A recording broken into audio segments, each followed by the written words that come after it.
Jama'a assalamu alaikum, barkamu da warhaka. Muna wato a Mahatma Gandhi, muna ranar 19 ga watan Nuwamban shekarar 2024, inda a yau ake gabatar da wato wani taron da aka malakabi da nuna rashin amincewa da aƙidar turawan mulkin mallaka da kuma tabbatar da zaman lafiya da tsaro mai ɗorewa ga al'ummar yankin Sahel. Ina tare da wani bawan Allah wanda ya halarci wannan taron, wanda da farko dai zai gabatar muna da kansa. Assalamu alaikum. Alaikum salam, barka. Sunana Habibu Labo Muftahu, ni ne shugaban wannan kungiya da ake cema Emergence Populaire pour le Développement.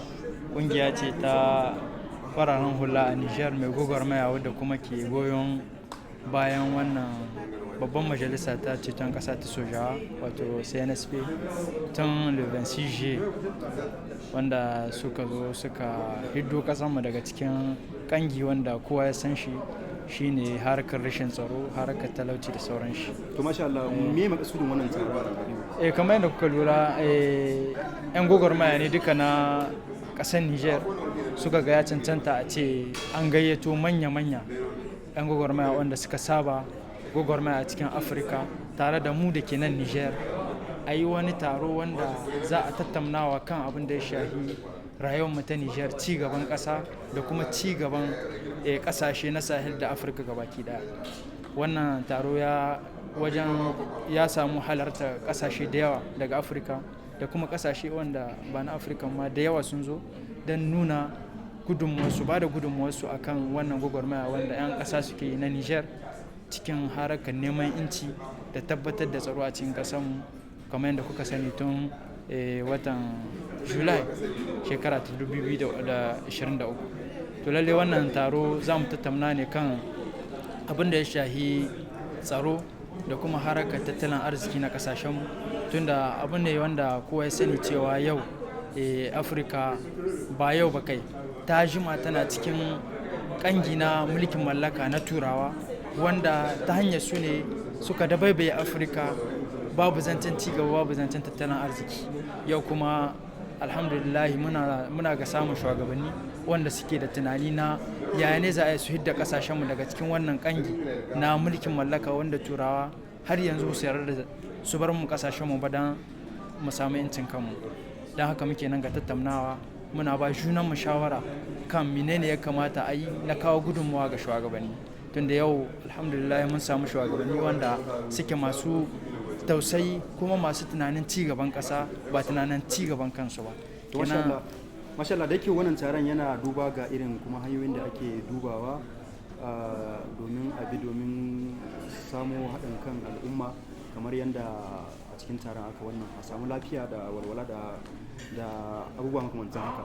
So a tunaninka kamar wace hanya ya kamata a ce gwamnatin Abdulrahman Chani, duk da dai suna iya kokarin ta, wace hanya ya kamata a ce sun bi domin su inganta zama lafiya da haɗin kan al'umma?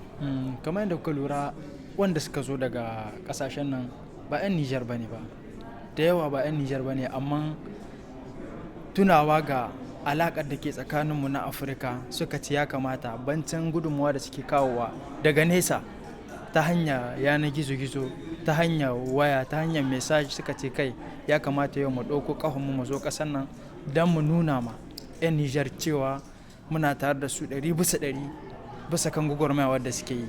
Wannan abu ne wanda ya ƙara mu ƙwarin gwiwa kuma ya nuna mu cewa lalle akwai haɗin kan nan da muke tunanin gobe Afirka ta same shi, ko kuma haɗin kai wanda shugabanni da dama wanda suka buƙaci su tabbatar da shi a Afirka wanda ba su samu dama wanza shi ba, ke cewa insha Allahu zai tabbata a ƙasar mutum da yau ƙasashe ɗiyan Afirka sun kawo a kansu cewa ya kamata a ce an haɗa kai kuma an tabbatar da cewa ci gaba guda ne ake nema, shine tattalin arzikin ƙasashenmu na Afirka. Yau Afirka ba zancen ƙasa guda ta ci gaba ne ko ta yi arzita, a'a zancen mu yi tunani ne ta yaya ne za a yi Afirka ta taso ta zamanto ta ci gaba kamar kingin ƙasashe na duniya. In kuka lura yau ta yadda ake ciki, ai gwagwarmaya lalle Nijar muna nan ga gwagwarmaya, amma kuma mun haɗa kai da wasu ƙasashe musamman ƙasar Mali, Kadoka da Burkina don mu ƙirƙiro wata ƙungiya wadda ake ce mata ƙungiya ce ta ƙasashen yankin Sahel wadda za ta kula da tsaro da kuma tattalin arziki wanda za a tasowa gaba ɗaya. Kenan kun gani abu ne wanda kowa ce take buɗe a cikin Afirka duk ƙasa da take ganin ya kamata hankalinta ya dawo kan 'yan ƙasarta kan ya za a 'yan ƙasar su ci gaba, ya kamata a ce ta kama irin wannan ƙasashe irin ƙasashen IAS da sauran shi, don saboda a gani ƙarshe menene zai tabbata a duka ƙasashenmu na Afirka, ya zamanto a ce kowace ƙasa ta Afirka ta samu walwala, zaman lahiya da kuma tattalin arzikinta. Yana shi ne da yana. Kuma sha Allah, ɗazun nan cikin jawabinka ka taɓo matsalar da muke fama ko kuma in ce ƙasashen Afirka wayanda Faransa ta mulkin mallaka suke fama da matsalar kudin sai faɗa suka taɓo wannan matsalan. A ganin ka me haɗarin wannan ci gaba da amfani da sefa idan kasashen suka ci gaba da yin? To ai zance ne muke na inci. Lalle mun ce yau incin mu muke nema. Tun fiye da shekaru 50 ana zancen cewa Nijar ta samu yanci, kasashen Afirka sun samu yanci, amma a hakikanin gaskiya da muka yi bincike abu ne ma a bayyane. Hakikanin gaskiya kasashen nan ba su samu yancin su ba. Dan Nijar ya fara sani ya samu yanci, ya tabbata mai yanci zuwan wannan shugabanni ne wanda a kansu muke da General Abdurrahman Tani. Kenan yau da muka tabbatar da cewa muna saman hanya ta yanci, kuma mun fara korar turawan nan da suka dabaibaye mu suka hana kasashen mu su ci gaba, ya kamata mu ɗauko hanyoyi daban-daban wanda zai tabbatar mu da yancin mu dindindin. Shine ne zancen harakar Faransefa. Yau an yi zancen cewa mun kori sojojin Faransa da na Amurka, to ya kamata mu dawo kuma mu bincika mu ga menene yake nan yana dabaibaye mu zancen ci gaba, kuma yake tabbatar da cewa wannan mutane na mulkin mallaka ba su bar kasan mu ba, ko kuma ayyukansu suna nan suna tasiri kanmu. Shine ne zancen kuɗaɗe wanda muke aiki da su. Yau kuɗaɗe wanda muke aiki da su ɗauke sake da sunan mulkin mallaka Faransefa. Kenan ya kamata a ce kama babban aikin ga nawa tunani shine wannan kuɗaɗe. Lalle an kori turawa, an yi babban aiki, mai akwai kuma wani aiki mai mahimmanci shine canza kuɗaɗen nan. Parce kuɗaɗen nan ɗauke suke da sunan mulkin mallaka. Kina ya kamata a ce an mai da hankali kan wannan.